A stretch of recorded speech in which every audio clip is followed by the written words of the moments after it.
तो movie start होती है एक आदमी को दिखाते हुए जो रात के अंधेरे में जंगल के रास्ते जा रहा होता है कि अचानक से पीछे कोई आकर उसको मारकर घसीटते हुए अपने साथ ले जाता है।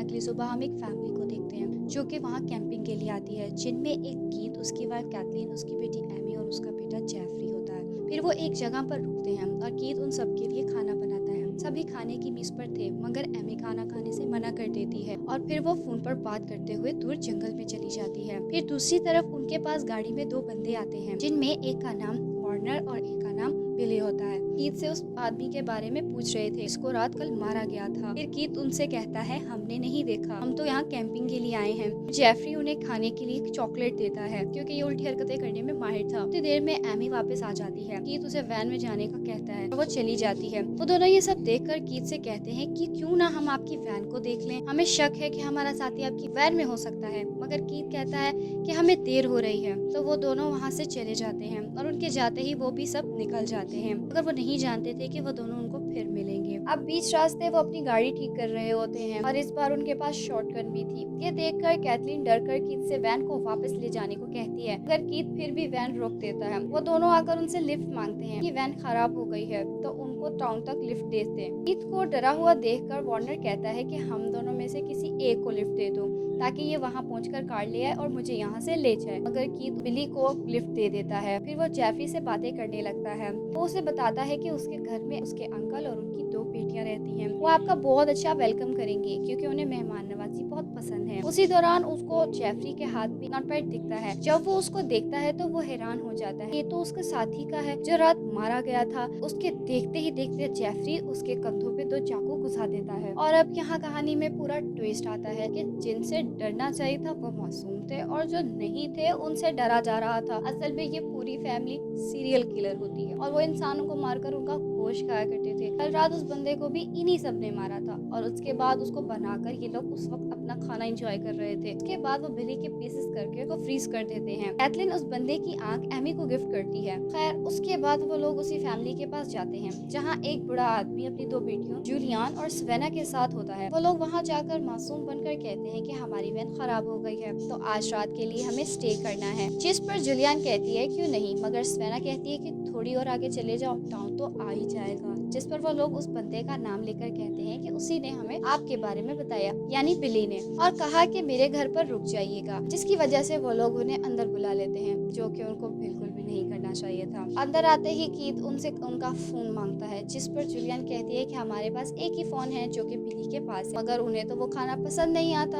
और आता भी क्यों, वो तो इंसानों को खाते थे ना। फिर वहीं सवेना उनसे सवाल करती है जो कि उसकी आदत होती है, अगर बिली ने आपको एड्रेस बताया था तो वो खुद क्यों नहीं आया। जिस पर कैथलीन, जो कहानियां बनाने में बहुत ज्यादा माहिर होती है, और वो कहती है कि वो पैदल था, वो हमें कैसे यहाँ छोड़ता, उसको अपने दोस्त के पास जाना था, उसने हमें रास्ते में एड्रेस बता दिया। सवेना के सवालों से तंग आकर वो चारों अपने हथियार निकालने ही लगते हैं। अचानक वहाँ एक हट्टा कट्टा बंदा आता है जो जूलियन का बॉयफ्रेंड बिग मैक था, जिसे देखकर वो लोग रुक जाते हैं। फिर वो सब प्लान सोचते हैं कि अब कुछ और तरीका आजमाया जाए और ये तभी मुमकिन है अगर जेफरी अपनी हरकतों से बाज रहे। अब दूसरी तरफ बिली का साथी दिखाया जाता है जो बिली को फोन कर रहा था, मगर उसका फोन बार बार ऑफ जा रहा था, वजह से वो बहुत परेशान हो जाता है। और वहीं पुलिस ऑफिसर डेविड व्हाइट आता है, वो इसको लिफ्ट देने का कहता है, मगर वो तो उसे चल खाता था तो वो उसको मना कर देता है। उसके जाते ही वो बहुत ज्यादा वॉमिटिंग करने लगता है चॉकलेट की वजह से जो कि जेफरी ने उसको दी थी। वही चॉकलेट जेफरी ने बिग मैक और जूलियन को दे दी ताकि उनका भी यही हाल हो।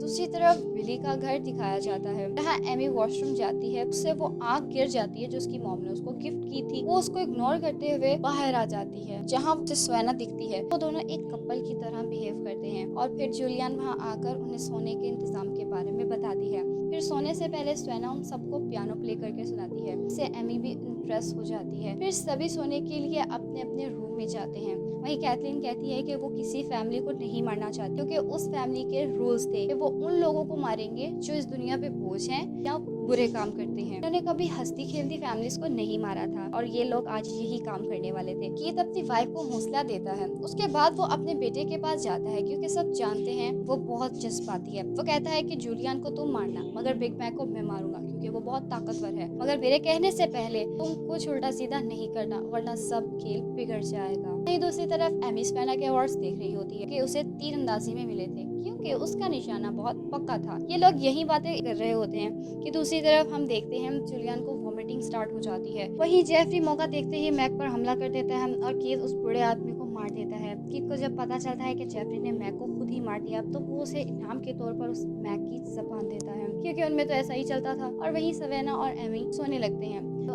एमी उस पे हमला करने ही लगती है कि वो रुक जाती है और कहती है वो ये नहीं कर सकती। इससे वो नीचे गिर जाती है और उसी का चाकू से लग जाता है। सवेना उसकी मदद करती है मगर एमी उसे मारते मारते फिर रुक जाती है। फिर सवेना उसके लिए फर्स्ट एड लेने जाती है तो वो उनकी वैन को देखती है जहाँ कीथ और कैथलीन बिग मैक की लाश को रखने आए थे। उनके जाते ही वो वैन में जाती है तो वो बिग मैक की लाश को देखती है और दूसरी तरफ जूलियन को भी वो आंख मिल चुकी थी, यानी अब उनसे कुछ छुपा नहीं था। जूलियन फौरन अपने डैड के रूम में आ जाती है जहाँ वो उसकी लाश को देखकर चीखती है, जिससे कीथ उसके मुंह पे हाथ रखकर उसको पकड़कर वहाँ से ले जाता है और अपनी वाइफ से कहता है कि इसे मारो, मगर वो इसके लिए तैयार नहीं थी। मगर कीथ के फोर्स करने पर वो मान जाती है। इससे पहले वो उसको मारती कि अचानक एक तीर आकर उसके गले के आर पार हो जाता है जो कि उसे सवेना ने मारा था। दूसरी तरफ शोर सुनकर एमी वहाँ आती है तो वो अपनी माँ की लाश देखती है तो वो अपनी माँ को देखकर पागल हो जाती है और कहती है अगर मैंने सवेना को उसी टाइम मार दिया होता तो मेरी माँ जिंदा होती।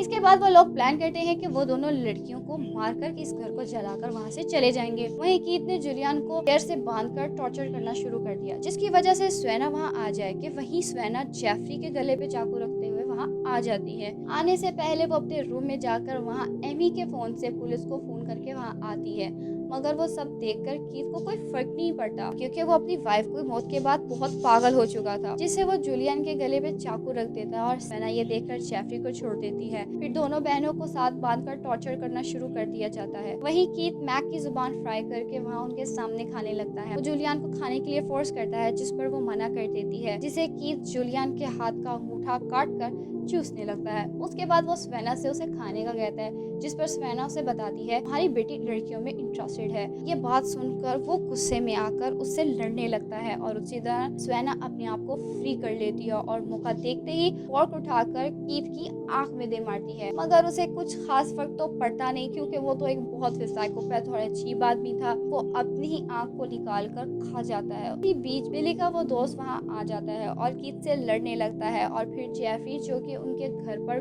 मिट्टी का तेल गिरा रहा था वो उसको देखते ही अंदर आ जाता है, जिसे सवेना देखती है तो पहले उसकी गर्दन पर चाकू रखती है, फिर किचन में ले जाकर उसका हाथ जलाती है और फिर गर्म पकता पानी उसके मुंह पे फेंक देती है, जिससे वो कमजोर पड़ गया था और मौका देखते ही सवेना उसे मार देती है। दूसरी तरफ कीथ बिली के दोस्त को उसके सर में चाकू घुसाकर मार देता है। अब वो मार कर रिलैक्स होता ही है कि पीछे से अचानक जूलियन आकर उसके सर में हथौड़ा मार देती है जिससे उसकी भी मौत हो जाती है। फिर वो दोनों बहनें थोड़ी नॉर्मल होती ही हैं, मगर वो भूल गई थी कि एमी अभी जिंदा है जो कि पीछे से वार करके जूलियन को मार देती है। ये देखकर सवेना उस पर हमला करके उसके गले पे चाकू रखती है, मगर एमी उसके हाथ पर काट कर बच जाती है। फिर वो अपने ही तीर कमान से एमी पर हमला करने लगती है कि एमी वहाँ से बाहर भाग जाती है, मगर बाहर पुलिस खड़ी थी जहाँ उनको कॉल तो सवेना ने की थी मगर की भी तो एमी के नंबर से। वहीं सीधा गोली आकर सवेना को लग जाती है जो कि डेविटी ने मारी।